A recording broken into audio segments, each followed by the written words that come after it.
Praise the Lord. परमेश्वराला धन्यवाद देतो, त्याच्या नावाला उंचावितो, गौरवितो.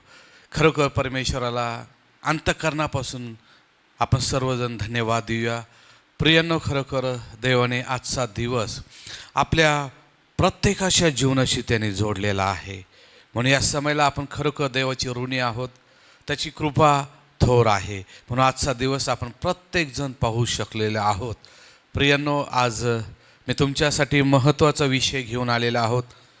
प्रियांनो, खरोखर हा संदेश तुम्ही जर ऐकत आहात आणि खरोखर या संदेशाद्वारे जर तुम्ही बंधनमुक्त झाला असाल, तर मी तुम्हाला विनंती करेल की हा संदेश तुमच्या मित्रांना, तुमच्या कुटुंबामध्ये आणि तुमच्या ओळखींच्या लोकांमध्ये तुम्ही पाठवा, जेणेकरून जसं परमेश्वराने तुम्हाला बंधनातून मुक्त केलं तसंच परमेश्वर त्यांनाही बंधनातून मुक्त करेल आणि हे सर्व आशीर्वाद प्रियांनो तुम्हाला मिळणार आहे. म्हणून आज मी सर्वात महत्त्वाचा विषय घेऊन आलेला आहे, विश्वासू कुटुंब म्हणजे काय. Praise the Lord. प्रत्येकजणाचा गैरसमज होतो की चर्चला जाणं, बायबल वाचणं आणि फेलोशिपमध्ये राहणं म्हणजेच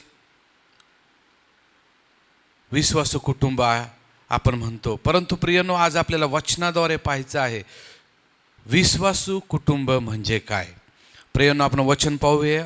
यहोशुवा याचा 24वा अध्याय आणि 15 वचन आपल्याला काय सांगतं, मी आणि माझे घराने तर परमेश्वराची सेवा करणार. या ठिकाणी यहोशुवा खूप सुंदर आपल्याला सांगत आहे, मी आणि माझे घराने तर परमेश्वराची सेवा करणार.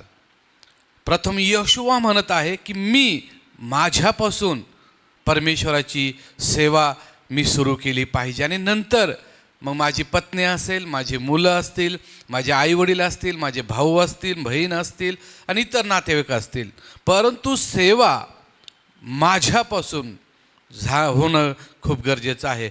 प्रियांनो, तुमच्यापासून सेवा होणं खूप गरजेचं आहे. आपण अपेक्षा काय धरतो, ही करल, तो करल, हा करेल. नाही, यहोशुवा म्हणतो मी आणि माझे घराने तर परमेश्वराची सेवा करेन. मी म्हणजे माझ्यापासून, स्वतः माझ्यापासून.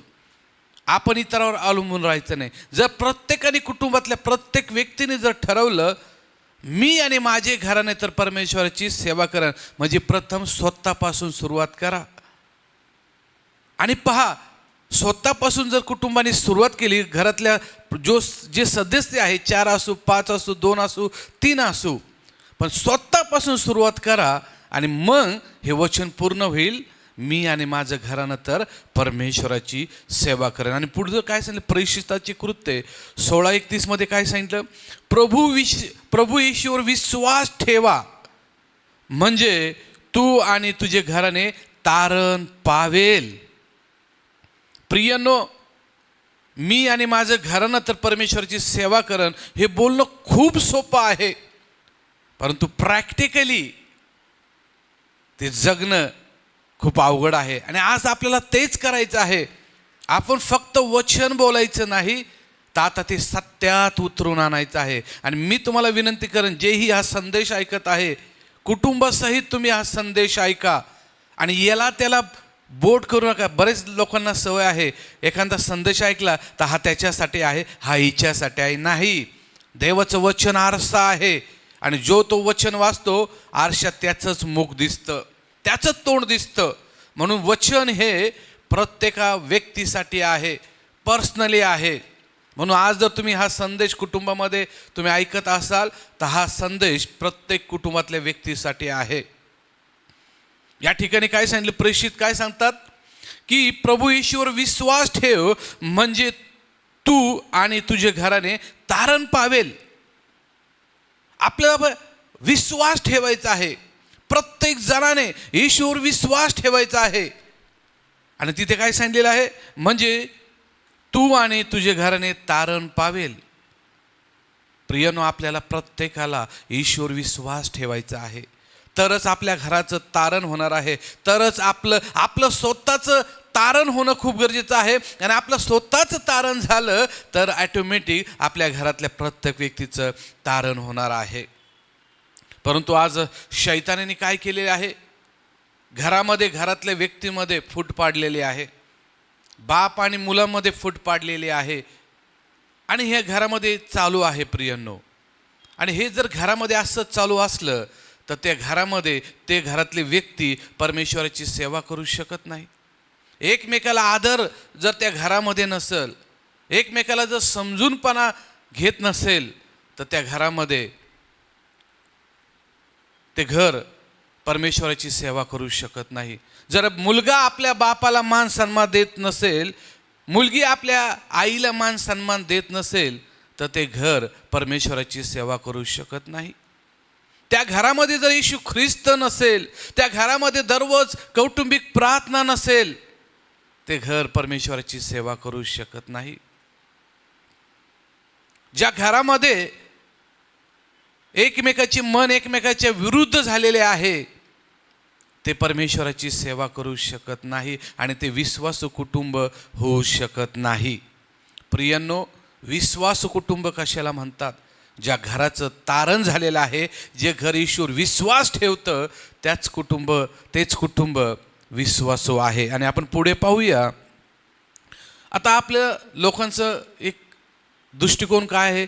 एकत्र राहणं म्हणजे ते कुटुंब आहे. परंतु आपण वचन पाहतो, जे देवामध्ये एकत्र येतात ते खरं कुटुंब आहे. एकत्र राहणं ते कुटुंब नाही आहे. देवामध्ये जे एकत्र राहतात ते खरं कुटुंब आहे आणि ते खरं विश्वासू कुटुंब आहे. काय सांगितलेले? इथे सांगितलेले देवावर एकत्र विश्वास ठेवणारे लोक म्हणजे ते विश्वासू कुटुंब आहे. Praise Lord. ज्या कुटुंबामध्ये देवाला प्रथम स्थान नाही आहे, इथे आपण पाहतो देवाला पहिलं स्थान देणारं कुटुंब, ज्या घरात निर्णय घेण्यापूर्वी प्रार्थना होते, जेथे प्रत्येक काम देवाच्या इच्छेप्रमाणे करण्याची इच्छा तेथे असते, ते घर विश्वासू आहे. प्रियांनो, देवाला पहिलं स्थान देणारं कुटुंब, ज्या घरात निर्णय हा येशूला धरून असेल आणि जे घर येशूच्या इच्छेप्रमाणे चालतं, ते खरं विश्वासू कुटुंब आहे. Praise the Lord, praise the Lord. आपण पाहतो प्रथम स्थान कुटुंबात आपण येशूला दिलं पाहिजे. आज आपण प्रथम स्थान आपल्या कुटुंबात येशूला देतो का? कुठलेही निर्णय घ्यायचे असेल, आपल्या मुलाच्या बाबतीत, आपल्या मुलींच्या बाबतीत, कुठल्या बिझनेसच्या बाबतीत, जर एकत्र कुटुंब येऊन प्रथम स्थान देवाला देतं का? जर मुलीचा निर्णय घ्यायचा असेल, मुलाचा निर्णय घ्यायचा असेल, व्यवसाय करायचा निर्णय घेतला असेल, नोकरीचा निर्णय तुम्ही घेत असेल, तर सर्व कुटुंबाने एकत्र येऊन प्रथम स्थान देवाला देणं गरजेचं आहे. प्रत्येक जणाने गुडघ्यावर येऊन प्रार्थना करणं गरजेचं आहे की देवा, परमेश्वर पिता, आम्ही सर्व कुटुंब देवा तुझ्याकडे प्रार्थना करतो, आम्ही जो निर्णय घेतो तो योग्य आहे का? प्रथम स्थान देवाला द्या. आणि जे कुटुंब प्रथम स्थान देवाला देतं, आपल्या निर्णयामध्ये, आपल्या विचारांमध्ये, प्रत्येक गोष्टीमध्ये जे कुटुंब देवाला प्रथम स्थान देतं, ते खरं विश्वासू कुटुंब आहे. Praise the Lord. आज जर तुम्ही तसं करत नसाल, तर आज या क्षणापासून तुम्ही ते करून पहा आणि देवाचे गौरव तुम्ही 100% पाहाल प्रियांनो. Praise the Lord. आणि खरोखर आपल्याला आज काहीतरी शिकायचं आहे प्रियांनो. या ठिकाणी अजून एक मी तुम्हाला सांगेल, प्रार्थना करणारं कुटुंब दररोज थोडा वेळ जरी मिळाला ते एकत्र येऊन काय करतात? प्रार्थना करतात. Praise the Lord. आणि आत्मिक दृष्ट्या ते काय होतात? मजबूत होतात. प्रार्थना घरात शांती आणि काय होतं? सुख येतं. Praise the Lord. थोडा जरी आपल्याला वेळ भेटला प्रियांनो, आजकाल काय आहे, थोडा वेळ भेटला ना तर आपण एकत्र येऊन काय करू? गार्डनमध्ये फिरायला जाऊ. थोडा वेळ भेटला ना आपण काय करतो? आपण सर्व कुटुंब मिळून काय करू? छानसा पिक्चर पाहू. थोडा वेळ भेटला ना आपण काय विचार करतो? जगी कुटुंब आहे, जे कुटुंब विश्वासू नाही, त्यांचे विचार काय असतात? थोडा वेळ भेटला, चला आपल्या नातेवाईकांना आपण भेटून येऊ. थोडा वेळ भेटला, आपण सर्व आपलं कुटुंब गार्डनमध्ये फिरायला जाऊ. थोडा वेळ भेटला तर आपण काय करू, एक छानसा मूव्ही पाहू. पण जर तुम्ही विश्वासू आहात तर प्रियांनो, जर थोडा जरी वेळ भेटला, तुम्ही एकत्र येऊन काय करा, प्रार्थना करा. याचे फायदे काय आहे, आत्मिकरित्या आत्मिकदृष्ट्या तुम्ही कसे होतात, पूर्णपणे पक्के होतात, पूर्णपणे तुम्ही आत्मिकरित्या तुमची वाढ होती. आणि या का अजून तुम्ही ज्यावेळेस तुम्ही एकत्र येऊन प्रार्थना करता त्यावेळेस प्रियांनो, आपल्यामधले असणारे मतभेद परमेश्वर काढून टाकतो. आणि काय होतं, त्या घरामध्ये सुख आणि शांती येते. एकत्र प्रार्थना करण्याने आपल्या घरात सुख आणि शांती येते प्रियांनो. म्हणजे वेळ आपल्याला घालवायचा नाहीये. हा, जा तुम्ही फिरायला जा, कुटुंब, तुम्ही नातेवाईकांना भेटा, परंतु प्रियांनो त्या ठिकाणी येशूला तुम्ही प्रथम स्थान द्या. आणि पहा, ज्यावेळेस लोक तुमच्याकडे पाहतील, तुमच्या कुटुंबाकडे पाहतील, तर देवाचा गौरव करतील. आणि ते म्हणतील, अरे किती शिस्त आहे ह्या कुटुंबामध्ये, ह्या कुटुंबातल्या प्रत्येक व्यक्ती किती लीन आणि नम्र आहे, किती देवाला भिवून चालणारा व्यक्ती आहे. आणि हे जर तुमच्या कुटुंबाच्या बाबतीत होत असेल तर तुम्ही आज म्हणू शकता की आमचं कुटुंब विश्वासू कुटुंब आहे. Praise the Lord, praise the Lord. म्हणून आज आपण पाहूया की विश्वास वचनावर चालणारे कुटुंब फक्त बायबल वाचणे नाही तर त्याप्रमाणे वागणारे असते. काय सांगितलं, वचनावर चालणारे कुटुंब फक्त बायबल वचने वाचणे तर त्या वचनावर चालणारं कुटुंब असतं. Praise the Lord. वचनावर चालणारे कुटुंब कसं असतं, त्या वचनावर चालणारे कुटुंब असतं. फक्त वाचणारे नाही तर त्या वचनावर चालणारं ते कुटुंब असतं. आता वचन काय सांगतं, प्रेम, क्षमा, संयम आणि नम्रता. Praise the Lord. जर आपल्यामध्ये, आपल्या कुटुंबातल्या प्रत्येक व्यक्तीमध्ये प्रेम असेल, क्षमा करण्याचं त्याच्यात ते दान असेल, किंवा त्याच्या जीवनात संयम असेल, नम्रता असेल, तर ते खरं त्या वचनावर चालणारं कुटुंब आहे. हे विश्वासू कुटुंबाचे हे काय आहे, एक चिन्ह आहे. काय चिन्ह आहे विश्वासू कुटुंबाचे? प्रथम आहे क्षमा त्यांच्यामध्ये असणं गरजेचं आहे, प्रेम त्यांच्यामध्ये असणं गरजेचं आहे, संयम त्यांच्यामध्ये असणं गरजेचं आहे, आणि नम्रता त्यांच्यामध्ये असणं खूप गरजेचं आहे. हे विश्वासू कुटुंबाचे चिन्ह आहे. म्हणून मी सांगितलं, हे जर तुमच्यामध्ये दिसलं तर ते देवाचे गौरव करतील आणि म्हणतील हे खरंच विश्वासू कुटुंब आहे. Praise the Lord. आणि जे एकमेकाला सुखात आणि दुःखात आदर देतात, त्या एकमेकाला सपोर्ट करतात, ते खरं विश्वासू कुटुंब आहे. Praise the Lord.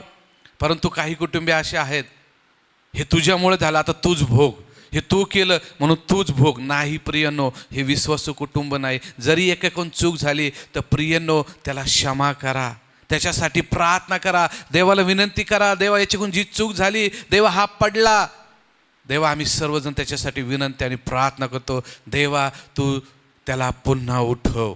हे खरं विश्वासू कुटुंब आहे. प्रियांनो, आज खरोखर आपल्याला ख्रिस्ताबरोबर आपल्याला जीवन जगायचं आहे, तर प्रियांनो आपल्याला सर्वांना घेऊन, आपल्या कुटुंबाला घेऊन आज आपल्याला जीवन जगायचं आहे. मी सर्वांना एकच विनंती करेल, आज जर तुमच्या कुटुंबात तुमचं कुटुंब विस्कळीत झालं असेल तर आज तुम्ही एकमेकांना अंतःकरणापासून क्षमा करा, अंतःकरणापासून क्षमा करा. तुमच्यामध्ये प्रेम, तुमच्यामध्ये नम्रता, तुमच्यामध्ये क्षमा, तुमच्यामध्ये संयम दिसून येऊन द्या. जर ह्या गोष्टी तुमच्यामध्ये असेल तर कुठला शैतानी अटॅक, कुठलाच मनुष्याचा अटॅक तुमच्यावर होणार नाही. तर देव त्या घराला त्याच्या पवित्र देवदूताचं काय करीन, कव्हरिंग करीन. तुमच्या भोवती देवदूताचा ते तळ ठोकून राहतील, पहारेकरी ठेवतील देवदूत. म्हणून प्रियांनो, इयोबाचं घर हे धार्मिक होतं, देवाला भिवून चालणारं होतं, म्हणून त्याच्या भोवती आपण पाहतो परमेश्वराने कव्हरिंग केलेलं होतं. कारण रोज इयोब आपल्या कुटुंबाबरोबर प्रार्थना करायचा, भोजन करायचा. ज्यावेळेस परमेश्वराने सैतानाला विचारलं, अरे तू भूतलावर गेला, तुला माझा योब दिसला नाही का, तू त्याला काही का नाही केलंस? तर शैतानाने काय उत्तर दिलं? तू तर त्याच्या भोवती कृपेचं कुंपण केलेलं आहे. याचाच अर्थ जे धार्मिक आहे, जे देवाच्या वचनाप्रमाणे चालतात, नित्यनेम एकत्र येऊन प्रार्थना करतात, एकमेकाशी चांगले बोलतात, देव त्याच्या भोवती कृपेचं कुंपण करतो. आणि त्यावेळेस शैतानसुद्धा त्या कुटुंबातल्या कुठल्याच व्यक्तीला काही करू शकणार नाही. म्हणून आज आपल्याला परमेश्वराचं कृपेचं कुंपण जर आपल्या कुटुंबावर, आपल्या प्रत्येक व्यक्तीवर जर तुम्हाला ठेवायचं असेल, शैतानापासून, त्याच्या प्रत्येक प्लॅनपासून आपल्याला जर वाचायचं असेल आणि शैतानाला आपल्या पायाखाली तुडवायचं असेल, तर आज तुम्हा प्रत्येकाला ईश्वर विश्वास ठेवणं गरजेचं आहे. आणि बायबलच्या वचन नुसतं वाचणारे नाही, तर त्याप्रमाणे तुम्हाला चालणारं व्हायचं आहे. जेणेकरून काय होणार आहे? तुम्ही शैतानावर विजय मिळवणार आहे. आणि त्यावेळेस तुम्ही म्हणू शकतात, मी आणि माझं घरानं तर परमेश्वराची सेवा करणार आहे. प्रियनं, मी एकच अपेक्षा करेल आणि एकच तुमच्याकडून अंतःकरणापासून अपेक्षा करेल की आज तुमचं जीवन बदला. आज तुम्ही आपलं जीवन परमेश्वराच्या हातात द्या. तुमचे निर्णय परमेश्वराच्या हातात द्या. तुमचं उठणं बसणं तुमच्या परमेश्वराच्या हातात द्या. तुमचे लेकरं, तुमचं काम येशूच्या हातात द्या आणि पूर्णपणे निश्चित राहा. कारण की तो तारणारा परमेश्वर आहे, तो उद्धार करता परमेश्वर आहे. या सर्व गोष्टीतून तो तुम्हाला बाहेर काढेल. फक्त आता आज म्हणायचं आहे, मी आणि माझं घरानं तर परमेश्वरा तुझी सेवा करेन. आता स्वतःपासून तुम्ही सुरुवात करा. ॲटोमॅटिक तुमचे लेकरं, तुमची पत्नी, तुमचे भाऊ बहीण, इतर सर्व नातेवाईक तुमच्या फॅमिलीमध्ये जॉईंट होतील आणि मोठं कुटुंब होईल आणि तुम्ही शैतानाचं राज्य नष्ट कराल. Praise the Lord. या समयाला आपण प्रार्थना करूया. Hallelujah Jesus. धन्यवाद, धन्यवाद परमेश्वर पिता. लॉर्ड, तुला उंचावितो, गौरवितो लॉर्ड. या समयाला, या वेळेला देवा, तू सुंदरचं वेळ समय दिला, सुंदरचं वचन दिलं देवा. आणि मी आणि माझं घरांत परमेश्वरा तुझी सेवा करणार आहे. ओ लॉर्ड, या समयाला परमेश्वर पिता, खरोखर देवा, आज ज्या व्यक्तींनी, लोकांनी हे वचन ऐकलेलं आहे देवा, स्वतःपासून सुरुवात करण्यासाठी या समयाला त्याला तू उभा कर, तिला तू उभा कर माझ्या देवा. हो परमेश्वर पिता, त्यांच्या पापाकडे पाहणारा तू परमेश्वर नाही, तर देवा त्यांच्या पश्चातापी अंतःकरणाकडे तू पाहणारा परमेश्वर आहे. या समयाला परमेश्वर पिता त्यांना तू स्पर्श करे. Holy fire in the name of Jesus Lord. ओ त्यांना पश्चातापी अंतःकरण दे लॉर्ड. ओ परमेश्वर पिता, पवित्र आत्मा तू स्पर्श कर या समयाला लॉर्ड. तू स्पर्श कर, त्यांचं अंतःकरण तू बदल नाव in the name of Jesus. या समयाला देवा तू त्यांच्या जीवनामध्ये कार्य कर. पवित्र आत्मा तू कार्य कर. सर्व दुष्टपणा काढून टाक, सर्व मीपणा, सर्व गर्विष्ठपणा काढून टाक आणि त्यांना लीन आणि नम्र कर. या समयाला लीन आणि नम्र कर देवा. जे कुटुंब ऐकत आहे, जी व्यक्ती ऐकत आहे, या समयाला त्यांचं जीवन तुझ्या पवित्र हातात देतो. बदल परमेश्वर पिता, प्रत्येकाचं जीवन बदल देवा. जे कुटुंब देवा विस्कळीत झालेलं आहे, एकमेकांमध्ये क्रोध, राग धरून बसलेला आहे, येशूच्या नावामध्ये सर्व विचार मी बदलतो, बाइंड करतो in the name of Jesus. पवित्र आत्मा तू स्पर्श कर नाव in the name of Jesus Lord. या समयाला देवा तुझा पवित्र हात प्रत्येकावर ठेव. Holy Jesus. या समयाला देवा तुझा पवित्र हात त्यांच्यावर ठेव, म्हणजे त्यांच्या जीवनात प्रकाश येईल आणि सर्व मीपणा, गर्विष्ठपणा, ओ सर्व स्वार्थीपणा, सर्व पाप त्यांच्यामधून तू नष्ट कर देवा. आणि पुन्हा त्यांना उभा कर, प्रत्येकाला उभा कर, तरच ते घर तुझी सेवा करणारं होणार आहे लॉर्ड. या समयाला त्यांना पश्चातापी अंतःकरण द्या. प्रियांनो, या समयाला तुम्ही प्रत्येकाने पश्चाताप करा. जे काही पाप झालेलं आहे एकमेकांना क्षमा करा, एकमेकाला अंतःकरणापासून क्षमा करा. वरवरची प्रीती नको, तर अंतःकरणापासून त्यांच्यावर प्रीती करा, प्रेम करा. जेणेकरून आज परमेश्वर तुमच्या कुटुंबात येण्यासाठी तयार आहे. आज परमेश्वर येशू तुमच्या कुटुंबामध्ये राहण्यासाठी तयार आहे. तुम्ही तयार व्हा, म्हणजे तो तयारच आहे तुमच्याद्वारे अद्भुत कार्य करण्यासाठी, लोकांचं जीवन बदलण्यासाठी. परमेश्वर पिता या समयाला देवा प्रत्येक व्यक्तीला, ऐकणाऱ्या व्यक्तींना तुझ्या अधीन आणि स्वाधीन करतो. प्रत्येक कुटुंब देवा तुझ्या पवित्र हातात देतो. जे कुटुंब विस्कळीत झालेले आहे, ज्या कुटुंबामध्ये प्रेम नाही आहे, प्रीती नाही आहे, त्या कुटुंबासाठी मी प्रार्थना करतो, विनंती करतो लॉर्ड. हो सर्व काही ते काढून टाक देवा. तुझी प्रीती, तुमचं प्रेम त्यांच्यामध्ये असून दे आणि त्या प्रत्येक घरातल्या व्यक्तीचा देवा तुमच्या सेवेसाठी उपयोग करून घ्या. धन्यवाद देतो देवा, तू आमची प्रार्थना ऐकलेली आहे आणि आमच्या प्रार्थनेचं उत्तर आम्हाला होय आणि ॲमेन मध्ये मिळालेलं आहे. या समयाला प्रत्येकाचं जीवन बदलत आहे देवा. तू प्रत्येकाचे विचार तू बदलत आहे, प्रत्येकाला पापापासून तू दूर केलेला आहे. आणि आज तुझ्या सेवेसाठी परमेश्वर म्हणत आहे, मी तुझी निवड केलेली आहे. या समयाला उभा राहा आणि परमेश्वराला हाक मार. परमेश्वर तुझ्या हाकेला उत्तर दे. या समयाला तू देवाच्या वचनाद्वारे तू बोल. प्रार्थनेमध्ये तुझी वाढ होऊन दे. देव आज तुझ्याकडून अद्भुत कार्य करून घेत आहे. यस देवाला मी तयार आहे. परमेश्वर पिता मी तयार आहे. माझा उपयोग तुझ्या राज्यासाठी करून घे. यस या समयाला पवित्र देवदूत तुझ्या ठाई परमेश्वर ठेवत आहे. रिबास एके री खानाला बराबा. हर एक शैतानाचे दुष्टाचे बंधन तुटत आहे. कारण नाजरेकर येशू त्याची पवित्र आत्मा तुझ्या ठाई येत आहे. Holy in the name of Jesus. Holy in the name of Jesus.